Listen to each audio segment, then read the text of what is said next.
Assalamualaikum warahmatullahi wabarakatuh. Nama saya Agusti Patri Kencana. Saya berasal dari kelas 12 IPS 1. Di sini saya akan menjelaskan materi pertama, yaitu tentang konsep ruang dan tata ruang. Pengertian dari konsep ruang adalah konsep ruang itu merupakan tempat di permukaan bumi baik secara keseluruhan maupun hanya sebagian yang digunakan makhluk hidup untuk tinggal.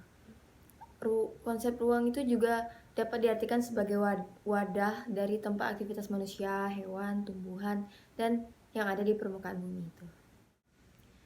Ruang menurut ilmu wilayah itu berdasarkan konsep perwilayahan. Ruang permukaan bumi itu dibatasi oleh keadaan fisik, sosial, dan batas administrasi. Jika satu kesatuan alam permukaan bumi menunjukkan ciri-ciri yang relatif sama, maka dinamakan sebagai ruang geografi atau space. Ada pengertian dari beberapa para ahli. Saya mengambil satu aja, yaitu dari A.J. Robertson.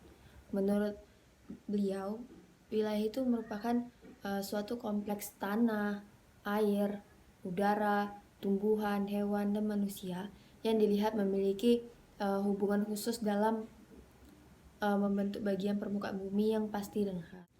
Saya akan menyebutkan 3 unsur-unsur wilayah, yaitu yang pertama, mempunyai ciri dan luas tertentu. Yang kedua, yaitu berbeda dengan daerah yang lainnya. Yang ketiga, dapat ditentukan berdasarkan aspek administrasi atau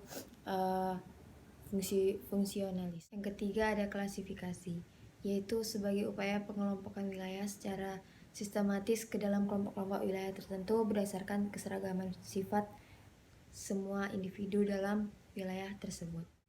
Untuk melaksanakan perwilayahan ada 3 metode. Yang pertama adalah generalisasi, yaitu dengan mengubah atau menghilangkan faktor-faktor tertentu yang dianggap kurang penting sehingga terbentuk wilayah homogen atau wilayah formal dengan parameter tertentu.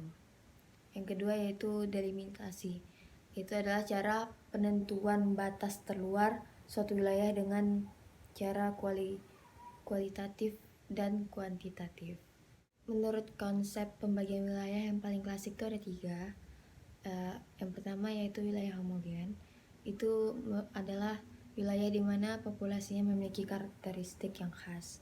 Yang kedua ada wilayah fungsional, yaitu yang menekankan keterkaitan antar komponen atau lokasi. Contohnya itu seperti wilayah daerah yang metropolitan yang terdiri dari kota-kota besar dan banyak kota-kota kecil atau satelit yang mengelilinginya.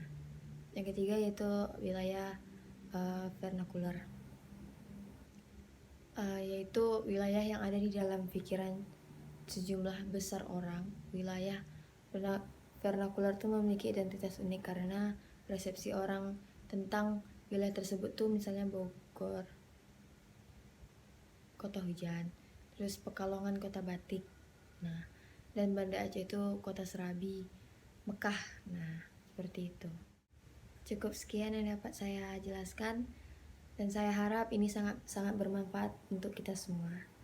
Saya akhiri di sini. Wabillahi taufiq wal hidayah. Wassalamualaikum warahmatullahi wabarakatuh.